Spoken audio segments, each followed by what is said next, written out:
যে এক টুকরা গোস্ত দেওয়াটাও যেন কোনো মহিলা তুচ্ছ মনে না করে। বলুন সুবহানাল্লাহ। এক টুকরো গোস্ত দিয়ে হলেও পাশের বাড়ির মহিলাকে দিয়ে খাবেন, এটি আল্লাহ রাসূল সাল্লাল্লাহু আলাইহি সাল্লামের শিক্ষা। এত ছোট মাধ্যম দিয়েও যে জান্নাতে যাওয়া যায়, এই মাধ্যম বুঝাতে গিয়ে এক পর্যায়ে তিনি বললেন যে এক টুকরো খেজুর দিয়েও যদি হয় তোমাদের কেউ জাহান্নাম থেকে বাঁচার চেষ্টা করতে পারে, তো সেজন্য সে চেষ্টাটা করে। সহিহ মুসলিম হাদিস নাম্বার 1016।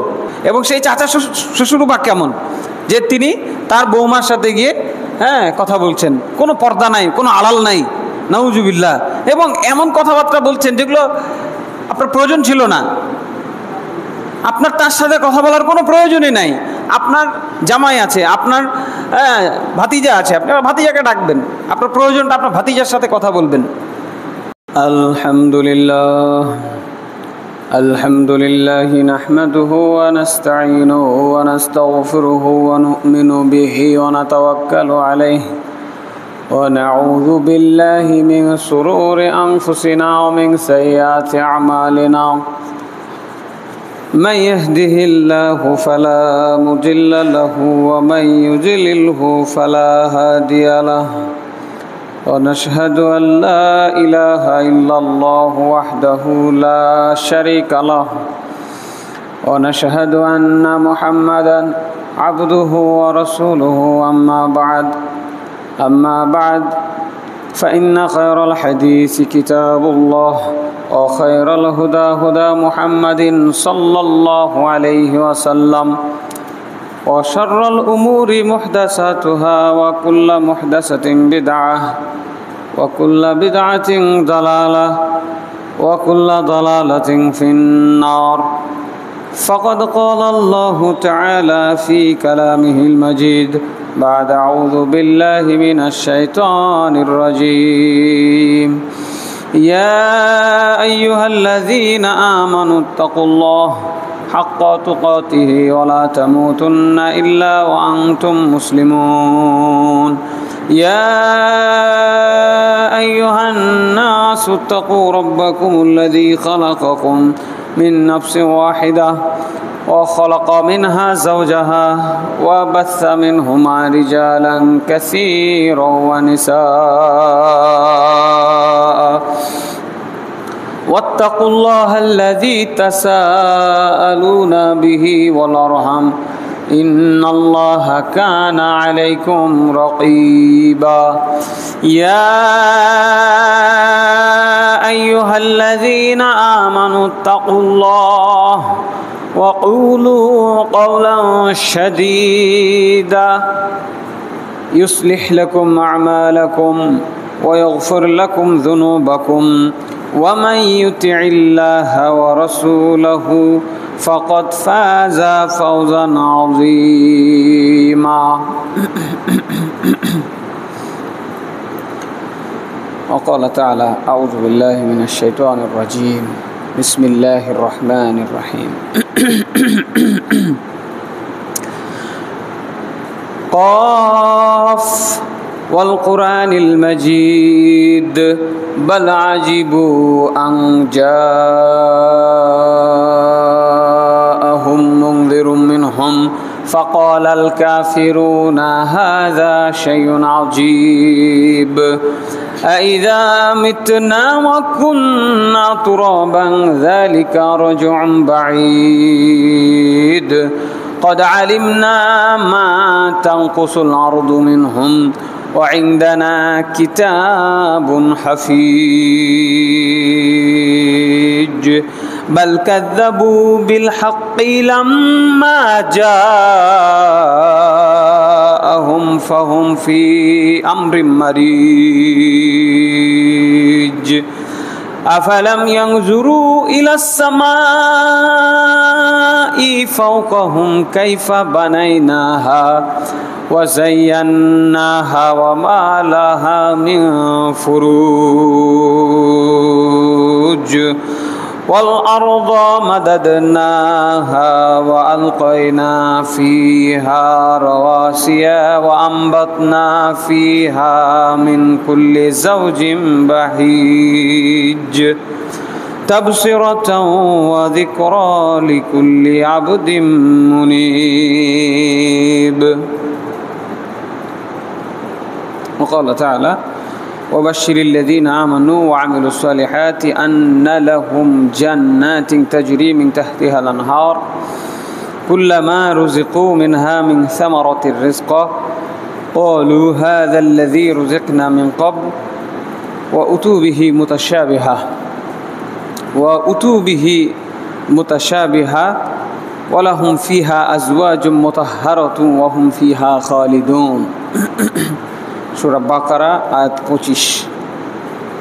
وعن أبي ذر رضي الله عنه أن رسول الله صلى الله عليه وسلم قال: لا تحقرن من المعروف شيئا ولو أن تلقى أخاك بوجه طلق.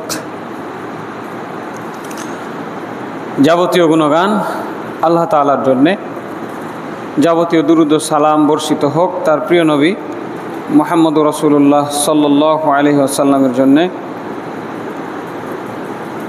গত জুমায় আমরা জান্নাতে যাবার কতিপয় আমল নিয়ে আলোচনা করেছি, কিভাবে আমরা সহজে জান্নাতে যেতে পারবো। পবিত্র কোরআন থেকে এবং রাসূল সাল্লাল্লাহু আলাইহি ওয়াসাল্লামের বাণী থেকে কিছু উদ্ধৃতি আপনাদেরকে আমি শুনিয়েছিলাম, যেখানে সবথেকে গুরুত্বপূর্ণ একটি পয়েন্ট আমি বলেছিলাম যে কোনো মানুষ যদি নেক আমলের ইচ্ছা করে, নিয়াত করে, কিন্তু কোনো ওজরের কারণে যদি সে কাজটা করতে নাও পারে, তাও আল্লাহ রাব্বুল আলামিন তার আমল নামায় সেই নেকিটি লিখে দেন এবং এর বদলা আল্লাহ রাব্বুল আলামিন তাকে আখিরাতে দিবেন। বলুন আলহামদুলিল্লাহ। আর জান্নাতে যাওয়ার জন্য অনেকগুলো ছোট ছোট আমল শিখেছিলাম আমরা। কোনো আমলকে ছোট মনে না করতে শিখেছিলাম। বালতির তলানিতে থাকা অল্প একটু পানি দিয়ে হলেও অন্য ভাইয়ের সেবা করার মাধ্যমে জান্নাত যাওয়ার কথা আমরা শিখেছি। তারই ধারাবাহিকতায় আজকে আমরা আরও কিছু বিষয় জানব, যাতে করে আমরা আমাদের জন্য জান্নাত যাওয়া সহজ হয়। আল্লাহ রাব্বুল আলামিন আমাদেরকে বিষয়গুলো অনুধাবন করার তৌফিক দান করেন, আল্লাহুম্মা আমিন। আবু যার গিফারি রাদিয়াল্লাহু আনহু বলছেন যে রাসূল সাল্লাল্লাহু আলাইহি ওয়াসাল্লাম বলেছেন, লা তাহকিরান্না মিনাল মা'রুফি শাইআ ওয়ালাউ আন তালকা আখাকা বিওয়াজহিন তালকি। তোমরা কোনো কাজকে, নেকির কাজকে ছোট মনে করবে না, যদিও তোমার ভাইয়ের সাথে হাসি মুখে কথা বলা হয় না কেন। তাহলে মা'রুফি শাইআন, নেকির কাজ, কোনো একটি নেকির কাজ কি আল্লাহ রাসূল সাল্লাল্লাহু আলাইহি ওয়াসাল্লাম কি বললেন? যে অপর এক ভাইয়ের সাথে হাসি মুখে সাক্ষাৎ করা, এটি একটি নেকির কাজ। সুবহানাল্লাহ বলবেন না? হাসি মুখে কথা বলতে হবে। কাজটা কত সহজ! সারাদিনে কত মানুষের সাথে দেখা হয় না? একটা কাজ করতে হবে, নিয়াত যুক্ত করে একটু হাসি মুখে কথা বলতে হবে। আসসালামু আলাইকুম ভাই, কেমন আছেন? বাড়িতে সবাই কেমন আছে? একটু হাসি মুখে কথা বললাম, সাক্ষাৎ করলাম, শেষ। এইটাকে আল্লাহ রাসূল সাল্লাল্লাহু আলাইহি ওয়াসাল্লাম নেকির কাজ বললেন এবং এই নেকির কাজটাকে ছোট কাজ মনে করতে আল্লাহ রাসূল নিষেধ করলেন সাল্লাল্লাহু আলাইহি ওয়াসাল্লাম। সহিহ মুসলিম হাদিস নাম্বার 2626। এরপরে আবু হুরায়রা রাদিয়াল্লাহু আনহু হতে বর্ণিত, রাসূল সাল্লাল্লাহু আলাইহি ওয়াসাল্লাম বলেন, ইয়া নিসা আল মুসলিমাত, নারীদেরকে বলছেন, হে মুসলিম মহিলারা, লা তাহকিরান্না জারাতুন লিজারাতিহা ওয়ালাউ ফিরসিনা শাতিন। কোনো প্রতিবেশী যেন তার প্রতিবেশীকে, কোনো প্রতিবেশী মহিলা যেন তার কোনো প্রতিবেশী মহিলাকে উপেক্ষা না করে, কোনো মহিলা যেন তার পাশের বাড়ির কোনো মহিলাকে তার বকরির অল্প এক টুকরা গোস্ত দিয়ে দেওয়াটা তুচ্ছ মনে না করে। এখন আপনি নিজেই তো গরিব মানুষ, খুব অল্প রান্না করেছেন, পাশের বাড়িতে দিবেন, এখন এক বাটি ভর্তি করে না দিলে কেমন লাগে, আছে না? আমাদের এটা একটা সামাজিকতা আছে, এত অল্প দিলে কেমন করে হয়। আর আপনি এক বাটি যদি ওকে দিয়ে দেন, আপনার এতগুলো পরিবারের সদস্য আছে যে আপনার তখন নিজেরই কুলাবে না। কথা বুঝলেন? এরকম হয় কিন্তু। তো এখন আল্লাহ রাসূল সাল্লাল্লাহু আলাইহি ওয়াসাল্লাম একটা সমাধান দিলেন যে এক টুকরা গোস্ত দেওয়াটাও যেন কোনো মহিলা তুচ্ছ মনে না করে। বলুন সুবহানাল্লাহ। এক টুকরো গোস্ত দিয়ে হলেও পাশের বাড়ির মহিলাকে দিয়ে খাবেন, এটি আল্লাহ রাসূল সাল্লাল্লাহু আলাইহি ওয়াসাল্লামের শিক্ষা। বুখারী হাদিস নাম্বার 2566, বুখারীর হাদিস, মানে বুঝতে পারছেন বিশুদ্ধতার মানদণ্ডে বুখারী এবং মুসলিম এই দুটি গ্রন্থ সব থেকে উপরে। পবিত্র কোরআনের পরে সারা বিশ্বের সকল মুহাদ্দিসগণ একমত যে পবিত্র কোরআনের পরে সব থেকে বিশুদ্ধ গ্রন্থ, হাদিস গ্রন্থ হচ্ছে সহিহ বুখারী এবং সহিহ মুসলিম। সেখানে হাদিসটি বর্ণিত হয়েছে। এরপরে আদি বিন হাতেম রাদিয়াল্লাহু আনহু তে বর্ণিত, রাসূল সাল্লাল্লাহু আলাইহি ওয়াসাল্লাম বলেন, মান ইসতাতা মিনকুম আই ইয়াস্তাতিরা মিনান নার ওয়ালাউ বিশিক্কি তামারাতিন ফালিয়াফআল। তোমাদের কেউ যদি এক টুকরা খেজুর দিয়ে জাহান্নাম থেকে বাঁচার সক্ষমতা রাখে, সেজন্য সেটি করে। এক টুকরা খেজুর, এটা কতটুকু? একেবারে অল্প একটি জিনিস। আল্লাহ রাসূল সাল্লাল্লাহু আলাইহি ওয়াসাল্লাম নেকির কাজের তুচ্ছতা বুঝাতে বুঝাতে জান্নাতে যাওয়ার মাধ্যমগুলোকে, এত ছোট মাধ্যম দিয়েও যে জান্নাতে যাওয়া যায় এই মাধ্যম বুঝাতে গিয়ে এক পর্যায়ে তিনি বললেন যে এক টুকরো খেজুর দিয়েও যদি হয় তোমাদের কেউ জাহান্নাম থেকে বাঁচার চেষ্টা করতে পারে, তো সেজন্য সে চেষ্টাটা করে। সহিহ মুসলিম হাদিস নাম্বার 1016। এখন পুরো মসজিদে টাইলস লাগানো হলো, একক ব্যক্তি একাই পুরো মসজিদে টাইলস লাগিয়ে দিলেন। আপনি মনে মনে ভাবছেন যে আমার তো এত টাকা নাই, মনটা ছোট হচ্ছে না। মন ছোট করবেন না। আল্লাহ সুবহানাহু ওয়া তাআলা তাকে এই সামর্থ্য দিয়েছেন, তিনি এটা করেছেন। আপনাকে এই সামর্থ্য দেন নাই, আপনি এর থেকে যতটুকু সামর্থ্য, আল্লাহ রাসূল কি বললেন, ওয়ালাউ বিশিক্কি তামারাতিন, এক টুকরো খেজুর যদি তার যোগ্যতায় থাকে সেটাই তার জন্য যথেষ্ট। সাহাবায়ে কেরাম বলছেন, ইয়া রাসূলুল্লাহ, ধনী সাহাবীরা তো সব নেকি লুটে নিল, সব নেকি ওরাই নিচ্ছে, দান সাদাকা করছে, আমাদের তো ধন সম্পদ নাই, হ্যাঁ, আমরা কি করব? তিনি পরামর্শ দিলেন, দেখো তোমরা সুবহানাল্লাহ বলো, আলহামদুলিল্লাহ বলো, আল্লাহু আকবার বলো, তাহলে তোমরা তাদের মতো নেকি পেয়ে যাবে। সুবহানাল্লাহ। তো সাহাবীরা, গরিব সাহাবীরা খুশি হয়ে গেলেন, তা তারা এই সমস্ত আমল শুরু করলেন। ধনী সাহাবীরা যখন জানতে পারলেন, তারাও আমল শুরু করলেন। কথা বুঝছেন? আবার সাহাবীরা এসে বলছেন, ইয়া রাসূলুল্লাহ, ওরাও যে আমল করতে লাগলো, হ্যাঁ। তো তিনি বললেন, দেখো আল্লাহর দয়া, আল্লাহ তাদেরকে দিয়েছেন ধন সম্পদ, তোমাদেরকে দেয় নাই। তা আল্লাহর দয়া, আল্লাহ যাকে ইচ্ছা তাকে দিতে পারেন। অতএব ধন সম্পদ যার আছে, যদি আল্লাহ রাস্তায় দান করতে পারেন তাহলে তিনি এই দয়ার মধ্যে আছেন। আর এই ধন সম্পদ নিয়ে যদি মানুষ অন্যায় কাজে, হারাম কাজে ব্যয় করেন, অপচয় করেন, এই ধন সম্পদ হবে তার জন্য বিপদের কারণ, যেটি গরিব মানুষ, দরিদ্র মানুষ এই ফিতনা থেকে মুক্ত, আলহামদুলিল্লাহ। এরপরে রাসূল সাল্লাল্লাহু আলাইহি ওয়াসাল্লাম আম্মা জান আয়েশা রাদিয়াল্লাহু আনহাকে বলতেন, ইয়া আয়েশা, ইয়াকি ওয়া মুহকারাতিয যুনুব ফাইন্না লাহা মিনাল্লাহি তালিবা। হে আয়েশা, ছোট ছোট গুনাহ থেকে বেঁচে থাকো। ছোট্ট ছোট্ট গুনাহ থেকেও বেঁচে থাকার চেষ্টা করবে। নিশ্চয়ই কিয়ামতের দিন এই ছোট্ট গুনার জন্য মানুষকে তলব করা হবে। আল্লাহু আকবার। গুনাহ যদি ছোটও হয়, মনে করছি যে খুব বড় গুনাহ তো না, খুবই ছোট একটা গুনাহ করলাম, তাও হতেই পারে, ছোটোখাটো গুনাহ হতেই পারে না। আল্লাহ রাসূল সাল্লাল্লাহু আলাইহি ওয়াসাল্লাম পরামর্শ দিয়েছেন তার স্ত্রী আয়েশা রাদিয়াল্লাহু আনহাকে যে তুমি ছোট্ট ছোট্ট পাপ থেকেও বেঁচে থাকার জন্য চেষ্টা করবে, কারণ বিচারের মাঠে এই ছোট ছোট পাপের ব্যাপারেও আল্লাহ তাআলা কৈফিয়ত করবেন।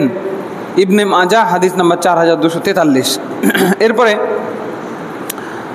জাবের রাদিয়াল্লাহু আনহু ও হুযায়ফা রাদিয়াল্লাহু আনহু, দুইজন সাহাবী থেকে বর্ণনা আসছে রাসূল সাল্লাল্লাহু আলাইহি সাল্লাম বলেছেন, কুল্লু মারুফিন সাদাকা, প্রত্যেকটা নেকির কাজ হলো দান স্বরূপ। বলুন আলহামদুলিল্লাহ।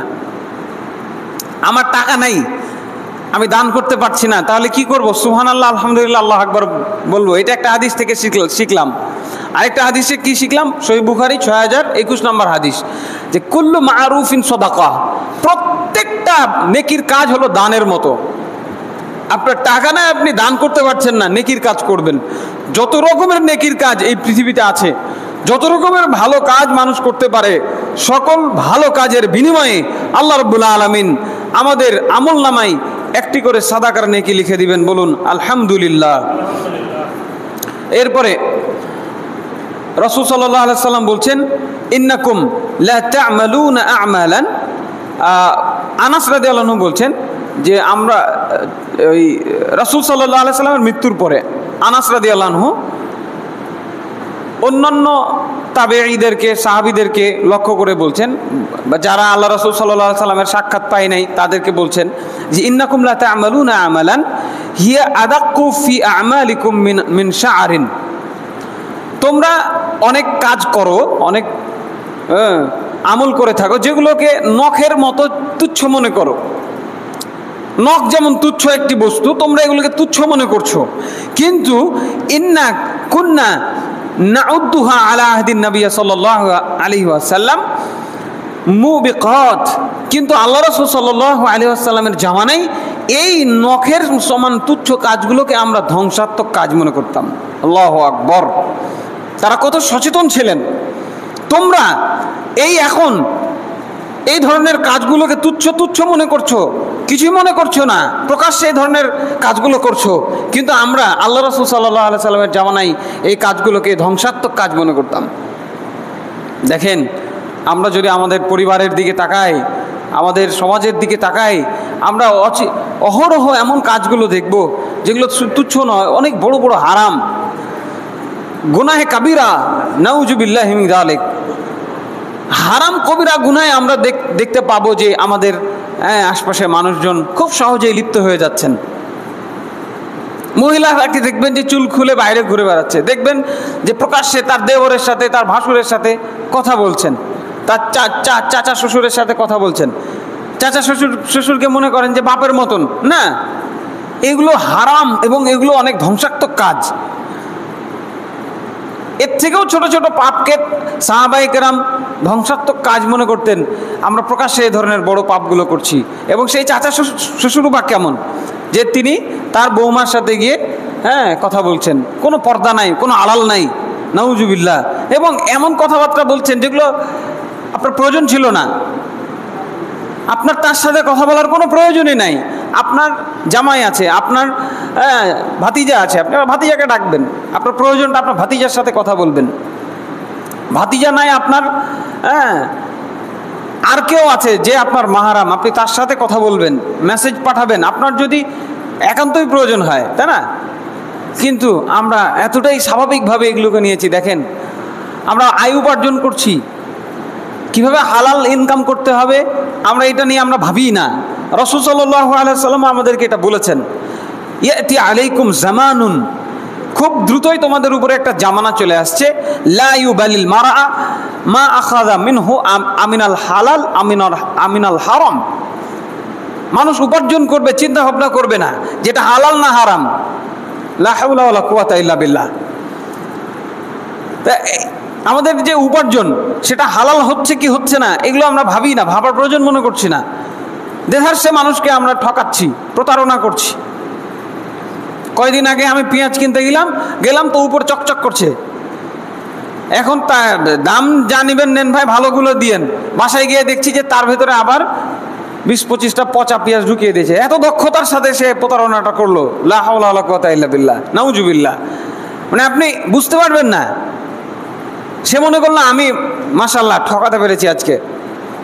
ভালো, আপনি গোস্ত কিনতে যাবেন, ভালো গোস্ত দিবে, দিতে দিতে ওর ফাঁকে আপনাকে এমন নোংরা গোস্ত ঢুকিয়ে দিবে, বাসায় এসে দেখবেন যে ওই গোস্ত খাওয়াই যাবে না। সে কষায় মনে করলো আমি আজকে দান মেরে দিয়েছি। অথচ সাহাবায়ে কেরাম ছোট ছোট অন্যায়গুলোকেও ধ্বংসাত্মক মনে করতেন। নখ কিসের সাথে তুলনা করলেন? নখের সাথে। যে তোমরা যে আমলগুলোকে নখের মতো মনে করো, তুচ্ছ মনে করো, আমরা আল্লাহ রাসূল সাল্লাল্লাহু আলাইহি সাল্লামের জামানায় এগুলোকে মনে করতাম এক একটা ধ্বংসাত্মক আমল। লা হাওলা ওয়ালা কুওয়াতা ইল্লা বিল্লাহ। সহিহ বুখারী হাদিস নাম্বার 6492। এরপরে আদি বিন হাতেম রাদিয়াল্লাহু আনহু হতে বর্ণিত, রাসূল সাল্লাল্লাহু আলাইহি সাল্লাম বলেছেন, মা মিনকুম আহাদিন ইল্লা সায়ুকাল্লিমুহু রাব্বুহু, নিশ্চয়ই তোমাদের প্রত্যেককেই তোমাদের রবের সাথে কথা বলতে হবে। তোমাদের প্রত্যেকের সাথে তোমাদের রব একজন একজন করে ডেকে ডেকে কথা বলবেন। আল্লাহু আকবার। মনোযোগ দিয়ে শুনেন, কেউ বাদ যাবেন না, আমরা কেউ বাদ যাব না। আমাদের সবাইকে ডাকবেন আল্লাহ তাআলা এক এক করে, সবার সাথে তিনি বিচারের মাঠে কথা বলবেন। লাইসা বাইনাহু ওয়া বাইনাহু তারজুমান, তার মাঝে এবং আল্লাহর মাঝে কোনো দোভাষী থাকবে না, কোনো ট্রান্সলেটর থাকবে না। ভাষা কেউ আপনাকে বুঝিয়ে দিবে না, আপনার ভাষা আল্লাহকে বুঝিয়ে দেওয়ার প্রয়োজন হবে না। সবাই আরবি বুঝতে পারবেন। আল্লাহ যে ভাষাতে কথা বলবেন সেই ভাষা আমি আপনি সবাই বুঝতে পারবো। আল্লাহর সামনে দাঁড়াইতে হবে এবং তিনি আমাদের সাথে কথা বলবেন। ফায়ানজুরু আইমানা মিনহু ফালা ইয়ারা ইল্লা মা কদ্দামা মিন আমালিহি, এরপর সে তার ডান দিকে তাকাবে। আমরা সবাই ডান দিকে তাকাবো, সে শুধু তার আমলগুলো দেখতে পাবে। বাম দিকে তাকাবে, সে তার সমস্ত আমলগুলোকে দেখতে পাবে যা করেছেন।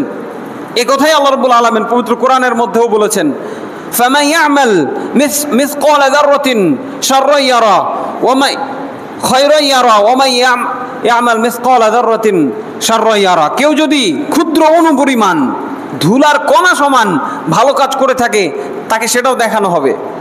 আর কেউ যদি ধুলিকণা পরিমাণ নেকির কাজ করে থাকে, খারাপ কাজ করে থাকে, অন্যায় করে থাকে, সেটাও তাকে দেখানো হবে। নাউজুবিল্লাহ। ভালোটাও দেখবেন, মন্দটাও দেখবেন, চকচক করে সব দেখা যাবে। আমরা মানুষ তো ভিডিও করে সব কিছু বছরের পর বছর দেখতে পারি, দেখাইতে পারি, তাই না? এই যে বিগত সরকারের যে 16 বছরের কুকীর্তিগুলো সব দেখা যাচ্ছে না, গণমাধ্যমগুলোতে চলে আসছে, কোথায় কি করেছে সব দুনিয়াতেই। যদি মানুষকে এভাবে দেখাতে পারে, আর যারা তার আগে ছিল তারাও ভালো না, তারাও যা কিছু কুকর্ম করে গেছে সব এই দুনিয়াতেই কি দেখানো সম্ভব হচ্ছে না? দেখা সম্ভব হচ্ছে। আল্লাহ তাআলা এইভাবে দেখাবেন, ডান পাশে তাকানো হবে, ওই আমলগুলো দেখতে পাওয়া যাবে যা দুনিয়াতে করেছে। বাম দিকে তাকাবে, ওই আমলগুলোই সে দেখতে পাবে যা সে দুনিয়াতে করেছে। এবং বাইনা ইয়াদাইহি, সামনের দিকে তাকাবে, সে জাহান্নাম দেখতে পাবে। নাউজুবিল্লাহি মিন যালিক। আল্লাহ রাব্বুল আলামিন আমাদেরকে জাহান্নাম থেকে রক্ষা করেন, আল্লাহুম্মা আমিন। এরপরে রাসূল সাল্লাল্লাহু আলাইহি সাল্লাম তাদেরকে, আমাদের সবাইকে ভয় দেখিয়ে বললেন, ফাত্তাকুন নার ওয়ালাউ বিশিক্কি তামারাতিন, সাবধান থাকো, ওই জাহান্নাম থেকে তোমরা বাঁচার চেষ্টা করো, এক টুকরা খেজুর দিয়ে হলেও। কাজেই অত্র আলোচনা থেকে এটাই প্রতীয়মান হয় যে জান্নাতে যাওয়ার জন্য খুব বেশি আমল যে করতে হবে বাধ্যতামূলকভাবে বিষয়টি এমন নয়। অনেক ক্ষেত্রে ছোট ছোট আমলের মাধ্যমেও আমরা জান্নাতে যেতে পারি। সেটা যদিও এক টুকরা খেজুর দান করে হয়, এক টুকরা গোস্ত প্রতিবেশীকে দান করেও হয়। সুবহানাল্লাহ, আলহামদুলিল্লাহ, আল্লাহু আকবার বলার মতো ছোট ছোট তাসবিহগুলো পাঠ করার মাধ্যমেও আমরা সাদকার মতো নেকি অর্জন করতে পারি, আমরা জান্নাতে যাওয়ার মতো আমল করতে পারি।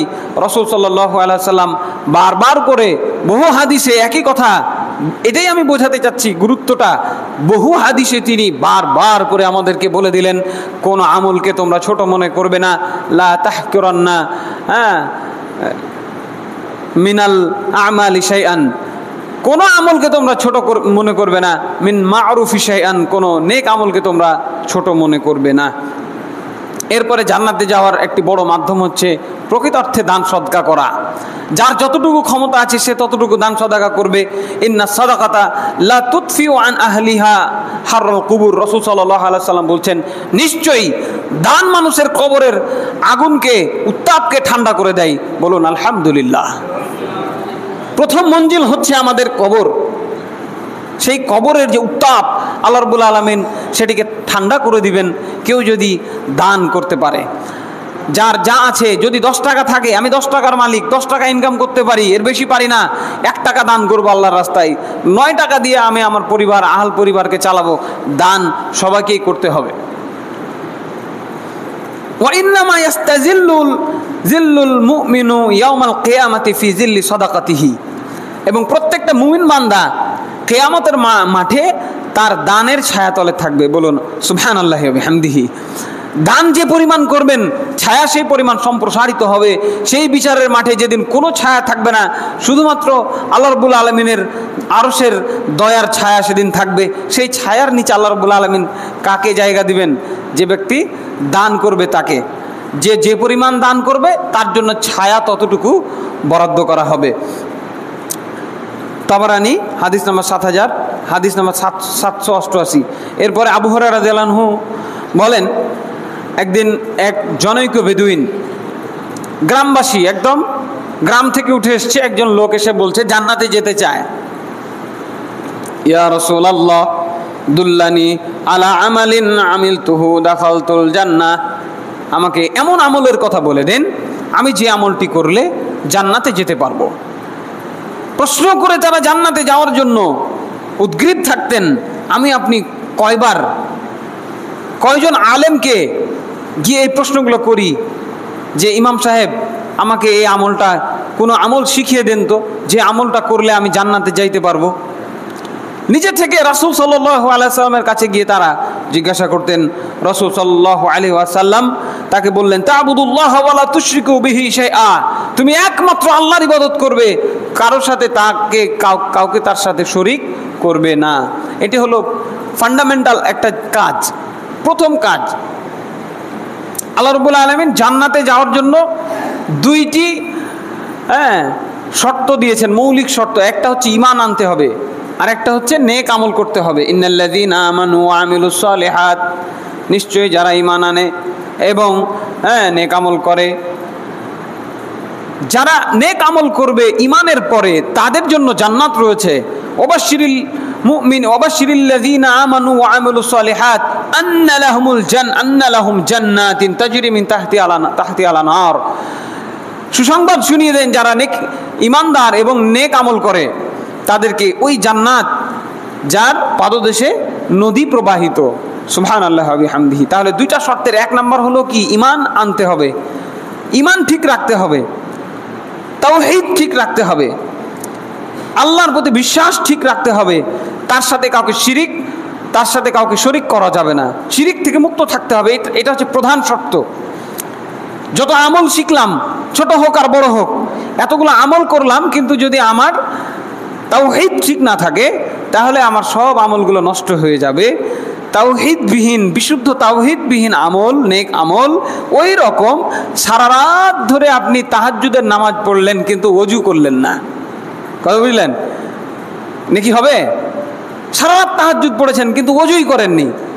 ওযু ছাড়া যেমন নামাজ হয় না, তেমনিভাবে আমাদের যদি তাওহীদ ঠিক না থাকে তাহলে আমাদের কোনো ইবাদতই কবুল হবে না। তাওহীদ বুঝতে হবে। তাওহীদের কিছু প্রকার আছে, তাওহীদের রুবুবিয়া আছে। আমরা সবাই তাওহীদের রুবুবিয়ার সাথে একমত। আমরা যতজন আছে সবাইকে এক বাক্যে যদি জিজ্ঞাসা করা হয় আমাদের কে খাওয়ায়, সবাই বলবে আল্লাহ, বলবে না? এই হলো তাওহীদের রুবুবিয়াত। তাওহীদে উলুহিয়াত বুঝতে হবে। তাওহীদে উলুহিয়াত হচ্ছে ইবাদতের একমাত্র হকদার হচ্ছেন আল্লাহ তাআলা।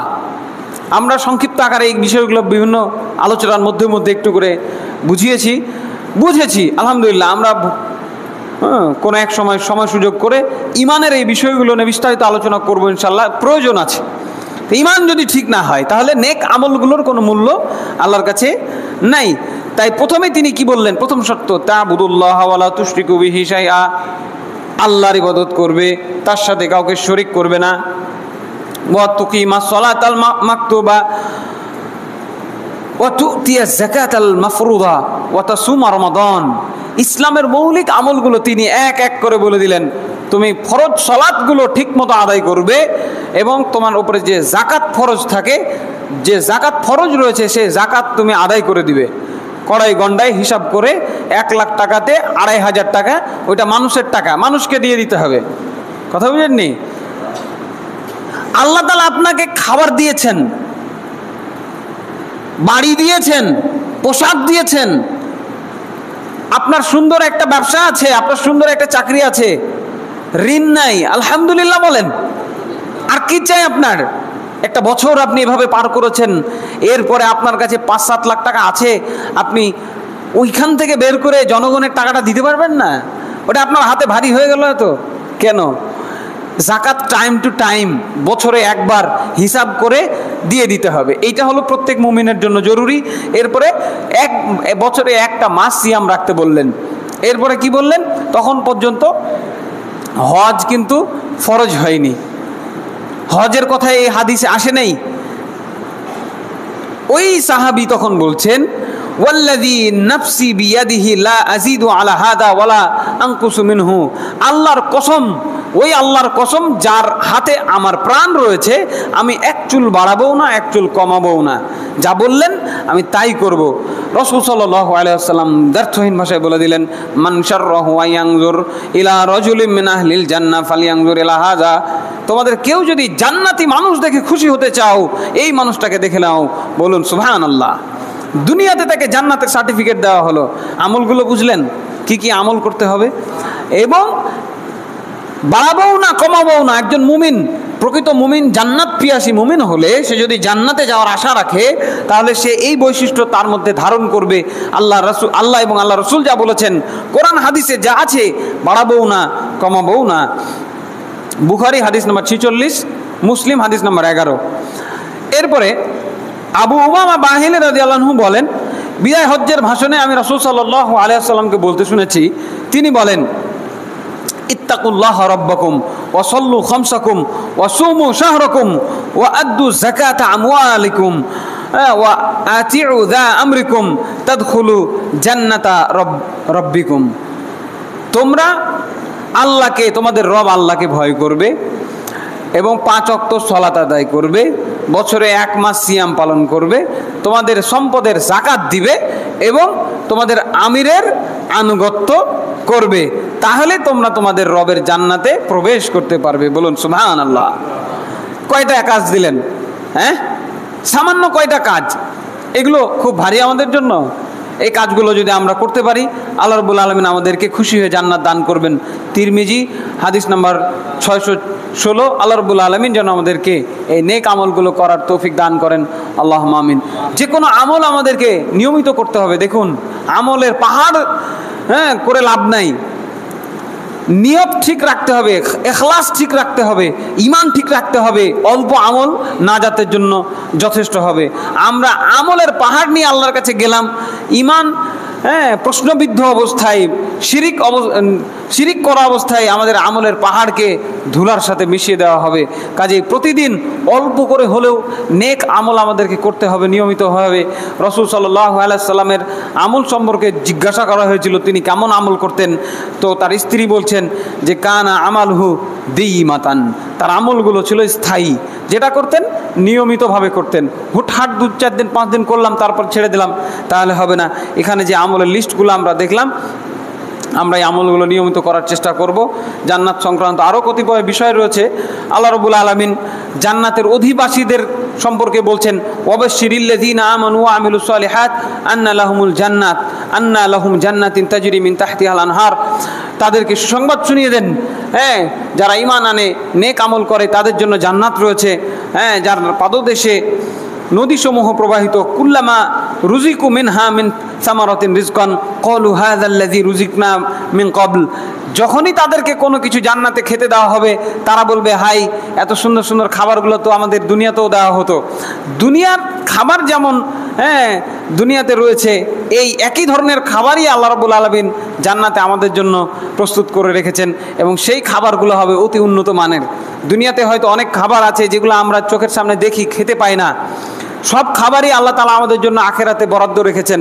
আমরা যদি নেক আমল করে যেতে পারি, আমরা যদি ঈমান নিয়ে মরতে পারি, আল্লাহ রাব্বুল আলামিন আমাদেরকে সেগুলো দিবেন। ওয়া উতুবিহি মুতাশাবিহাত, সেগুলোর একটা স্পেশাল বৈশিষ্ট্য আছে যে আপনি যখন খাবেন তখন তার স্বাদ পরিবর্তন হবে। সুবহানাল্লাহ বলবেন না?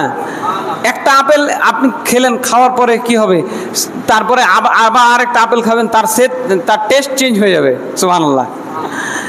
আপনি একটা পাখির গোস্ত খাবেন, আর একটু পরে আর একটা পাখির গোস্ত খাবেন, দুইটার স্বাদ দুই রকম। আর পৃথিবীতে একই জিনিস বারবার খাইতে খাইতে আর কি হয়, আর ভাল লাগে না, হয় না? সেখানে এরকম হবে না। হ্যাঁ, ওয়ালাহুম ফিহা আজওয়াজুম মুতাহহারা, সেখানে থাকবে আমাদের জন্য কি? পবিত্র জীবন সঙ্গিনী। বলুন আলহামদুলিল্লাহ।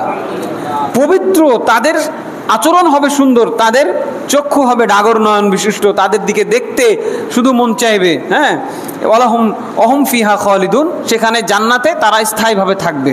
পৃথিবীতে অনেক সুন্দর সুন্দর জায়গা আছে, আমরা সেই জায়গাগুলোতে যাই, টাকা দিতে হয়, টিকিট লাগে।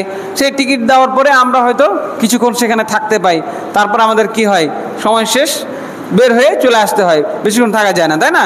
কিন্তু জান্নাত এমন একটি জায়গা যেখানে কোনো মুমিন যদি ঢুকে তাহলে সে সেখানে স্থায়ীভাবে থাকবে। সূরা বাকারা আয়াত নম্বর 25। তাহলে জান্নাতে যাওয়ার মূল চাবিকাঠি কি বললাম? ঈমান ঠিক করতে হবে আর নেক আমল করতে হবে। নেক আমলের ব্যাপারে আমরা কি জানলাম?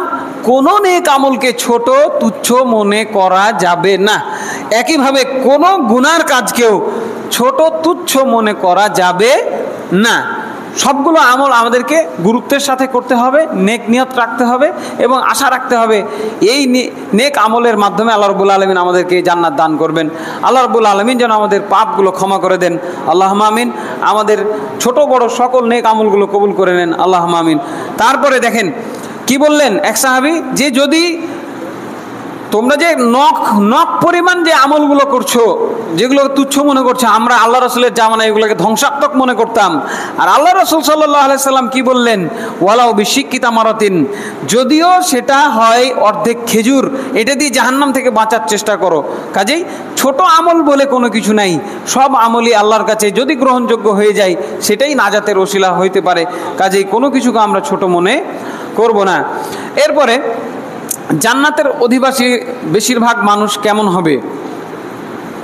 রাসূল সাল্লাল্লাহু আলাইহি সাল্লাম বলছেন, আমি জান্নাতের মধ্যে তাকিয়ে দেখলাম যে তার অধিকাংশ অধিবাসী হচ্ছে গরিব মানুষ।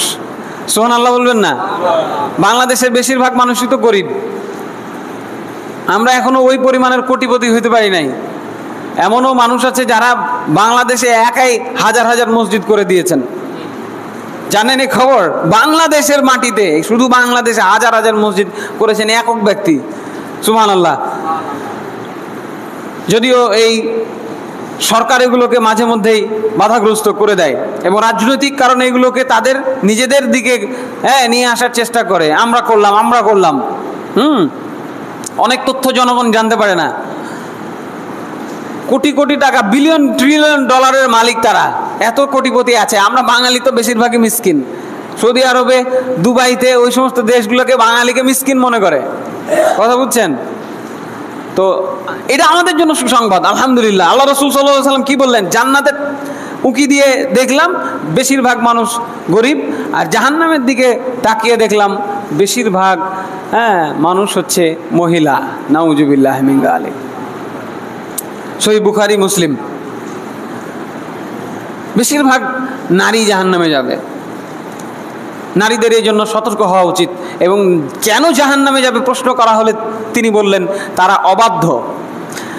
আবার প্রশ্ন করা হলো, ইয়া রাসূলুল্লাহ, তারা কি আল্লাহর প্রতি অবাধ্য? তিনি বললেন না, তারা স্বামীর অবাধ্য। স্বামীর অবাধ্যতা হচ্ছে একটা বড় পাপ, যে পাপের কারণে বেশিরভাগ নারী জাহান্নামে যাবে।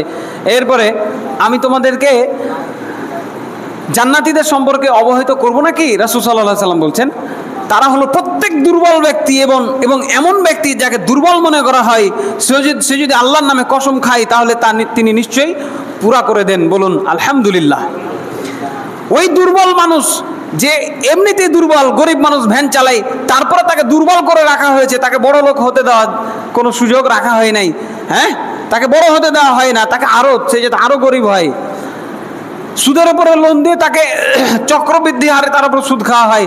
সুদের টাকাই পরিশোধ করেছে 10 গুণ, আসল টাকা এখনো শোধ হয়নি। আছে না এরকম? 10,000 টাকা সুদ নিয়েছে, এখন পর্যন্ত আর পেলে 1 লাখ টাকা সুদ দেওয়া হয়ে গেছে, ওই 10,000 টাকা এখনো পাবে। ঠিক এই সমস্ত মহাজনদেরকে জাহান্নামের আগুন তাদের জন্য অপেক্ষা করছে। মানে এই গরিব মানুষটা আজীবন গরিব থাকবে।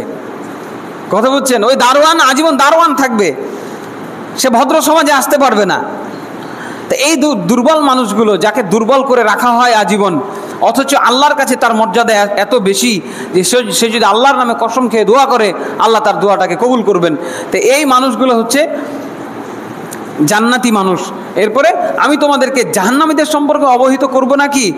তারা হলো প্রত্যেক রূঢ় স্বভাবের, কঠিন হৃদয়, দাম্ভিক ব্যক্তি। বুখারীর হাদিস। কর্কশ স্বভাবের, খাইস্টা, যাকে আমরা বলি গ্রাম্য ভাষায় খাইস্টা, বুঝেন? খাইস্টা স্বভাবের মানে মুখের দিকে তাকালে মনে হয় মেজাজ খারাপ হয়ে আছে, কিন্তু ওটাই ওর স্বভাব। এবং দাম্ভিক, সবসময় মানে আপনার উপর কেমন একটা চড়াও হয়ে রাগ দেখিয়ে কথা বলে। কথা কখনো নরম হয় না, মুখে হাসি থাকে না। এই ধরনের মানুষগুলো কোথায় যাবে? জাহান্নামে যাবে। এরপরে একদিন জান্নাত ও জাহান্নামের ব্যাপারে বিবাদ হলো। জান্নাত জাহান্নাম বিবাদ করছে আল্লাহর আদেশে। জাহান্নাম বলছে যে আমার মধ্যে উদ্ধত ও অহংকারী লোকেরা থাকবে, আর জান্নাত বলল দুর্বল ও দরিদ্র ব্যক্তিরা আমার ভিতরে বসবাস করবে। তারপর আল্লাহ তাআলা তাদের মধ্যে ফয়সালা করলেন যে তুমি জান্নাত আমার রহমত, তোমার দ্বারা আমি যার প্রতি ইচ্ছা অনুগ্রহ করব, এবং তুমি জাহান্নাম আমার শাস্তি, তোমার দ্বারা আমি যাকে ইচ্ছা শাস্তি দিব। নাউজুবিল্লাহি মিন যালিক। আল্লাহ রাব্বুল আলামিন আমাদেরকে তার রহমতের চাদরে আবৃত করেন, আল্লাহুম্মা আমিন। তার শাস্তি থেকে, তার আযাব থেকে আল্লাহ রাব্বুল আলামিন আমাদেরকে হেফাজত করেন, আল্লাহুম্মা আমিন। হাদিসটি মুসলিমের মধ্যে রয়েছে। এরপরে জান্নাতে যেতে গেলে সবথেকে আরও একটি গুরুত্বপূর্ণ অধ্যায় হচ্ছে আমাদের আল্লাহ ভীতি অর্জন করতে হবে। আল্লাহ রাব্বুল আলামিন বলছে অলিমান খাফা মাকামা রাব্বিহি জান্নাতান, সূরা রহমান আয়াত নম্বর 46। যারা আল্লাহর সামনে দাঁড়াইতে হবে এই ভয় রাখবে, তাদের জন্য দুইটি জান্নাত রয়েছে। বলুন আলহামদুলিল্লাহ। দুইটি জান্নাত বরাদ্দ রাখা হয়েছে যারা আল্লাহ রাব্বুল আলামিনকে ভয় করে রাত দিন কাটাবে। অতএব তাকওয়া, আল্লাহ ভীতি অর্জন করতে হবে। এরপরে বিনা হিসাবে কিছু মানুষকে আল্লাহ রাব্বুল আলামিন জান্নাত দান করবেন। বলুন আলহামদুলিল্লাহ। সবাই বিনা হিসাবে জান্নাতে যাবে না। যেই লা ইলাহা ইল্লাল্লাহ সাক্ষী দিয়েছে জান্নাতে একদিন যাবেই, এই আশায় কিন্তু অনেকে বসে থাকি, তাই না? কিন্তু ওই যে শাস্তিটুকু আমাদের ভোগ করতে হবে, সেটা নিয়ে কখনো ভেবেছেন? রাসূল সাল্লাল্লাহু আলাইহি সাল্লামের চাচা আবু তালেব ইসলাম গ্রহণ করেন নাই, কিন্তু সারা জীবন তিনি আল্লাহ রাসূলকে কি করেছেন? সাহায্য করেছেন। আল্লাহ রাসূল সাল্লাল্লাহু আলাইহি সাল্লাম তার জন্য দোয়া করতে চেয়েছিলেন, কিন্তু আল্লাহ রাব্বুল আলামিন মানা করে দিয়েছেন, না, দোয়া করা যাবে না, কোনো মুশরিকের জন্য দোয়া নাই। তবে এই যে তিনি সারা জীবন আল্লাহ রাসূলকে সাহায্য করেছেন, এই জন্য তার শাস্তি হবে সব থেকে কম। যত জাহান্নামী থাকবে তাদের মধ্যে সব থেকে কম শাস্তি কার? আবু তালেব। তো তাকে ওই ফুটন্ত লোহার একটা জুতা পরিয়ে দেওয়া হবে, নাউজুবিল্লাহ। এবং এই উত্তাপের কারণে তার মাথার মগজ পর্যন্ত টকবক করে ফুটতে থাকবে। ঠিক আছে? এই সামান্য শাস্তিটুকু আমরা সবাই তো নিতে পারবো, তাই না? নিতে পারবো না? এতটুকু নিতে তো পারবোই নাকি? না, আমরা এতটুকু নেওয়ার ক্ষমতাও রাখি না। আল্লাহ রাব্বুল আলামিন যেন আমাদেরকে বিনা হিসেবে জান্নাতীদের কাতারভুক্ত করে নেন, আল্লাহুম্মা আমিন। তো রাসূল সাল্লাল্লাহু আলাইহি সাল্লাম বলছেন যে জান্নাতে প্রথম প্রবেশকারী দলটির আকৃতি পূর্ণিমা রাতের চাঁদের মতো হবে, অথবা তাদের পরবর্তী দলটি আকাশের সবচেয়ে উজ্জ্বল নক্ষত্রের ন্যায়। বলুন আলহামদুলিল্লাহ। চাঁদের মতো মুখখানা নিয়ে যাতে আমরা আল্লাহর নূর নিয়ে যাতে জান্নাতে যাইতে পারি, সেজন্য আমাদের সচেষ্ট থাকতে হবে, বেশি বেশি ইস্তেগফার করতে হবে।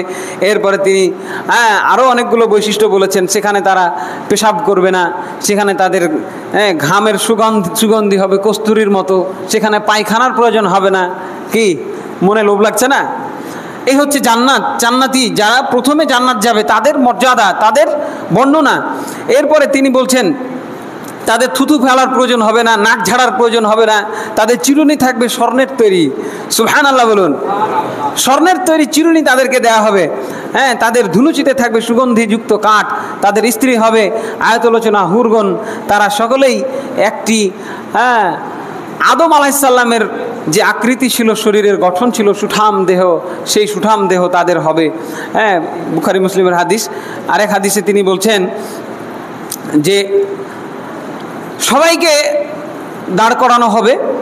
তো কোন নবী সাল্লাল্লাহু আলাইহি সাল্লাম থাকবে যাদের সাথে 3 থেকে 7 জন করে অনুসারী আছে, আর কিছু নবী থাকবে যাদের একটাও অনুসারী থাকবে না। এরপর হঠাৎ দেখবো এক বিশাল বাহিনী, আমি মনে করবো আমার উম্মত মনে হয়, তো বলা হবে না, এরা আপনার উম্মত না, এরা হলো মূসা আলাইহিস সালামের উম্মত। এরপরে আরও কিছু বিশাল সংখ্যক অনুসারী নিয়ে আসা হবে। এরপর বলা হবে যে এরা হলো আপনার সাহাবী, এরা হলো আপনার অনুসারী। বলুন আলহামদুলিল্লাহ। উম্মতে মুহাম্মাদি হবে জান্নাতের মধ্যে সব থেকে বেশি অনুসারী। বলুন আলহামদুলিল্লাহ। তারপরে তিনি বললেন তাদের মধ্যে 70,000 এমন লোক থাকবে যারা বিনা হিসাবে জান্নাতে যাবে। 70,000 লোককে আল্লাহ রাব্বুল আলামিন বিনা হিসাবে জান্নাতে দিয়ে দিবেন। এবং অন্য এক বর্ণনায় আসছে যে সেই 70,000-এর সাথে আরও 70,000 করে, অন্য এক বর্ণনায় আসছে সেই 70,000-এর সাথে আরও 70,000 করে, প্রায় 400 কোটির উপরে। ঠিক আছে। তা আল্লাহ রাসূল সাল্লাল্লাহু আলাইহি সাল্লামের এই বিষয়টা যখন তিনি চলে গেলেন, হ্যাঁ, তখন সাহাবীরা এইগুলো নিয়ে মানে শুরু করলেন, কারা হতে পারে এই জান্নাতি, বাকবিতণ্ডা করতে লাগলেন। তা আল্লাহ রাসূল সাল্লাল্লাহু আলাইহি সাল্লাম তাদের মধ্যে এসে বলছেন, তোমরা কি ব্যাপারে আলোচনা করছো? হ্যাঁ, তারা ব্যাপারটা যখন খুলে বললেন তখন তিনি তাদের বৈশিষ্ট্যগুলো বলে দিলেন। ওরা হলো তারা যারা জীবনে কোনো দিন নিজেও ঝাড়ফুঁক করেনি, কারো কাছে ঝাড়ফুঁক করতেও যায়নি, নিজেও ঝাড়ফুঁক করেনি কারোর জন্য, এবং ঝাড়ফুঁক কারো কাছে গিয়ে বলেনি যে আমাকে একটু ঝাড়ফুঁক করে দেন। তার মানে কি, তখনকার যুগে রুকিয়া ছিল, এইরকম চিকিৎসা ব্যবস্থা তখন ছিল না। তো অসুখ বিসুখ হলে চিকিৎসা নেওয়া জায়েজ, এটি আল্লাহ রাব্বুল আলামিনের পক্ষ থেকে জায়েজ। আল্লাহ রসুল তিনি নিজের চিকিৎসা করেছেন, নিজে ঝাড়ফুঁক করেছেন, নিজে ঝাড়ফুঁক করিয়েছেন। কিন্তু ওই যে 70,000 লোক বিনা হিসাবে জান্নাতে যাবে, তারা স্পেশাল বান্দা, তাদের ঈমান এত উঁচু মানের যে তাদের অসুখ বিসুখ হলে তারা শুধু আল্লাহর উপরেই নির্ভর করতো। বলুন সুবহানাল্লাহ। জীবনে কোনোদিন তারা কোনো ডাক্তারের কাছে যায়নি, যা হবে হোক আমি আল্লাহর উপর ভরসা রাখবো, আল্লাহ অসুখ বিসুখ দিয়েছে, আল্লাহ ভালো করবে, এটা তাদের 1 নম্বর বৈশিষ্ট্য। তারপরে কোনো জিনিসকে তারা অশুভ অলক্ষণা মনে করে নেই। সময় শেষ হয়ে গেল, নাহলে আর একটু বিস্তারিত বলা যেত। আমাদের মা বোনদের ভেতরে এই অসুখটা আছে বেশি করে। হ্যাঁ, হাত থেকে কি পড়ে গেল, আজকে বাড়িতে মনে হয় কুটুম আসতে পারে, বলে কি বলে না, বাড়ি থেকে বাড়াচ্ছিলাম, সামনের দিক দিয়ে একটা বিড়াল দৌড় দিল, সে যে আর যাওয়া যাবে না। কুকুরের সাথে দেখা হলো, রাস্তায় একটা কুকুর পড়ে গেছে সামনের দিকে, না আজকে মনে হয় যাওয়া যাবে না, হ্যাঁ, অশুভ লক্ষণ হবে। যেতে যেতে ভুলে গেছে বাড়ি থেকে কলম নিতে বা ঘড়ি নিতে, ফের ঘুরে যাব। হ্যাঁ, ফের যদি ঘুরে যায় তাহলে আজকে কাজটা আর হবে না। আছে না এরকম বিশ্বাস? এই ভ্রান্ত বিশ্বাসগুলো, এগুলো শিরকি বিশ্বাস, কুসংস্কার। আল্লাহ রাসূল কি বললেন? এরা এই ধরনের অশুভ লক্ষণ বলে কোনো কিছু তারা বিশ্বাস করতো না। তারা শুধুমাত্র কার উপরে ভরসা করতেন? আল্লাহ রাব্বুল আলামিনের উপরে। যে কোনো বিষয়ে আমার কোনো ক্ষতি করার ক্ষমতা কারো নাই, একমাত্র আল্লাহ রাব্বুল আলামিন যদি ক্ষতি করেন, তাছাড়া আমার কোনো উপকার করার কারো ক্ষমতা নাই, শুধুমাত্র আল্লাহ যদি আমার উপকার না করে, তাছাড়া। হ্যাঁ, এই কথা শুনে এক সাহাবী বললেন যে আপনি আমার জন্য দোয়া করেন যেন আল্লাহ আমাকে ওই দলের একজন করে নেন। আল্লাহ রাসূল সাল্লাল্লাহু আলাইহি ওয়াসাল্লাম দোয়া করে দিলেন যে তুমি ওই দলের একজন। আলহামদুলিল্লাহ বলবেন না? হাদিস শোনার পরে তামান্না জন্মেছে, সেই তামান্না আপনার আমার মধ্যে জন্মাইতে হবে। হাদিস শোনার পরে 70,000-এর মধ্যে আমি যেন হই, ইয়া রাসূলুল্লাহ দোয়া করেন। দোয়া করে দিলেন। আরেক ব্যক্তি উঠে দাঁড়িয়ে বলছেন আমার জন্য দোয়া করেন। তখন তিনি বলছেন যে হ্যাঁ, ওকাশা তোমার ব্যাপারে অগ্রগামী হয়ে গেছে, সে অগ্রগামী, তোমার জন্য আর এটা হবে না। মানে তুমি আগে আসলে আগে পাইতা, কথা বুঝছেন? এই জন্য নিয়াতটা করতে হবে দ্রুত, বসে থাকা যাবে না। সম্ভবত এই ব্যাপারে আল্লাহ রাব্বুল আলামিন বলেছেন আস-সাবিকুন উলাইকাল মুকাররাবুন। অগ্রগামীরাই তো অগ্রগামী, এরাই হচ্ছে আল্লাহর নৈকট্যপ্রাপ্ত ফি জান্নাতিন নাঈম, নিয়ামতপূর্ণ জান্নাতের ভিতরে। সুল্লাতুম মিনাল আউয়ালিন ওয়া কালিলুম মিনাল আখিরিন। আগের যুগের জামানার লোকদের মধ্যে সংখ্যাটা বেশি হবে, আর পরের জামানার লোকদের মধ্যে সংখ্যাটা কম হবে। মানে এই 70,000 লোক আগের জামানার লোকই বেশি হবে। এই পরে যেহেতু জামানা আস্তে আস্তে শিরিক বিদাত এবং পাপাচারে লিপ্ত সমাজ, এই জন্য এই জামানা থেকে খুব কম পরিমাণে হবে। এরপরেও আল্লাহ রাব্বুল আলামিন যেন আমাদেরকে এই অল্প সংখ্যক মানুষের মধ্যে শামিল করেন, আল্লাহুম্মা আমিন। তিনি যেন আমাদেরকে জান্নাতের তামান্না নিয়ে জীবনের প্রতিটি পদক্ষেপ ফেলার তৌফিক দান করেন, আল্লাহুম্মা আমিন। যেই জান্নাতের প্রশস্ততা আসমান জমিন পরিব্যাপ্ত, সুবহানাল্লাহি ওয়া বিহামদিহি। আল্লাহ রাব্বুল আলামিন আমাদের জীবনের যাবতীয় গুনাহ খাতাগুলোকে মাফ করে দিয়ে আমাদেরকে জান্নাতীদের কাতারভুক্ত করেন, আল্লাহুম্মা আমিন। ওয়া আকুলু কাওলি হাযা ওয়া আস্তাগফিরুল্লাহ লি ওয়া লাকুম ওয়া লিসাইরিল মুসলিমিন ফাস্তাগফিরুহু ইন্নাহু গফুরুর রহিম।